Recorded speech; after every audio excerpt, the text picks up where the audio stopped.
Grabe ang init. Di maano yung init. Pero mas init ang pagmamahal ko sa'yo.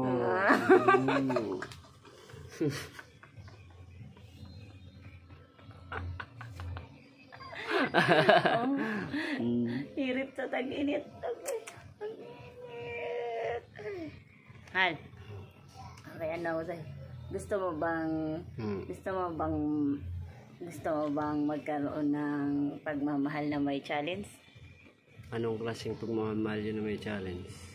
Ano? Simple lang. Magmahal ka ng asawa. Kasi challenge yung kakatago-tago nyo kung kailan kayo mahuli. Di ba challenge?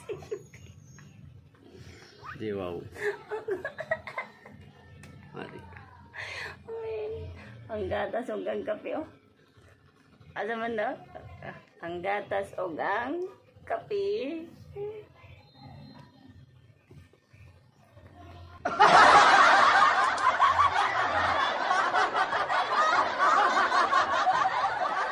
Dong alit diri. Sabak ka diri. Sabak ka diri. Sabak ka diri. Sabak ka diri.